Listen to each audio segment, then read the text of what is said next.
ஆதவ் அர்ஜுன் அவரை தேடிக்கிட்டே இருந்தாங்க. அவர் எங்கெங்கேயோ இமாச்சல பிரதேசம் போயிட்டார், எங்கெங்கேயோ போட்டு சொல்லிக்கிட்டு இருந்தாங்க. அவர் என்னடா தப்பு பண்ணார், ஏன்டா போலீஸ் இப்படி துரத்துறான், பாவம் அந்த கஸ்தூரி மேடத்தை துரத்துனாங்க. அப்போவே நான் சொன்னேன், ஏப்பா பேசுனது சாதாரண பேச்சுப்பா, அந்த அம்மாவை தேடி இங்கேருந்து போலீஸ் வந்து ஹைதராபாத்து போகிறீங்களேன்னெல்லாம் சத்தம் போட்டேன். அதுக்கப்புறம் பார்த்தா அங்கே போய் கைது பண்ணி கூட்டிகிட்டு வந்தாங்க. 2 நாளில் கோர்ட்டு பெயிலில் விட்டுச்சு. அதனால் இப்போ ஆதவ் அர்ஜுன் பேசுனது என்னென்னா, அந்த எக்ஸ் தளத்தில் போராட்டம் வெடிக்கும்னாராம், அதுக்கு தேடுறாங்க, எங்கெங்கேயோ தேடுறாங்க. அவங்க எஃப்ஐஆர் செல்லாதுன்னு போட்டாங்க. இன்றைக்கி ஹைகோர்ட்டே எஃப்ஐஆர் செல்லாதுன்ட்டாங்க. ஆதவ் அர்ஜுனுக்கு போட்ட அதே செக்ஷன் தான் எனக்கும் போட்டிருக்காங்க. அவர் ஹைகோர்ட் இது போராட்டம் வெடிக்கும்னாரு. நான் என்ன பண்ணேன், அந்த கரூர் விஷயமாக பேசிவிட்டு அது ஒரு வீடியோ போட்டு இதை பற்றி விவாதிப்போம்னு சொன்னேன். அதுக்கு தான் என்ன பிடிச்சி உள்ள போட்டேன். ஆதவ் அர்ஜுன் இப்போ எஃப்ஐஆரை குவாஷ் பண்ணிட்டார். போராட்டம் வெடிக்கும். 2 குழுக்களிடையே மோதல். 2 குழுக்கள், நான் 2 குழுக்கள்னு சொல்கிறாங்களே, ஏதாச்சும் பேசுனா 2 குழு எந்தெந்த குழுன்னு நானும் தேடி தேடி பார்த்தேன், கிடைக்கவே இல்லை. 2 குழுக்களிடையே மோதல். உடனே பிடிச்சி கைது பண்ணிடு.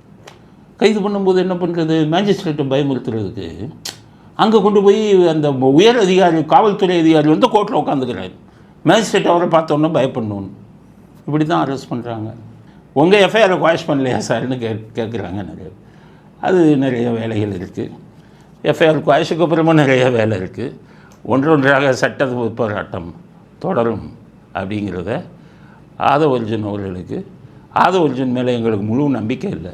ஏன்னா எனக்கு இன்னும் சந்தேகம், அவர் திமுகவின் ஸ்லீப்பர் செல் இல்லை, திருமாவளவனின் ஸ்லீப்பர் செல்லுங்கிறது தான் எங்களுக்கு கிடைத்த செய்தி. இருந்தாலும் அவர் விஜய் வந்து அவரை நம்புகிறார். இப்போ விஜய் பக்கம் இருக்கிறார். இந்த வழக்கில் அவர் ஜெயித்திருக்கிறார். எங்களை போன்றவர்களும் அவரை மாதிரி தான் பாதிக்கப்பட்டிருக்கிறோம், பொய்யான வழக்கை போட்டு. அதனால் இந்த வழக்கில் வெற்றி பெற்றதற்கு விஜய்க்கும் அவருடைய கட்சி நிர்வாகியான ஆதவ் அர்ஜுனுக்கும் நாங்கள் வாழ்த்துக்களை தெரிவித்துக் கொள்கிறோம். வருங்காலத்தில் இந்த மாதிரி வழக்கெல்லாம் யார் மேலேயும் போடாதீங்க, வேறு வழக்கு போடுங்க. சுப்ரீம் கோர்ட் சொல்லியிருக்காங்க, பல தடவை சொன்னேன்.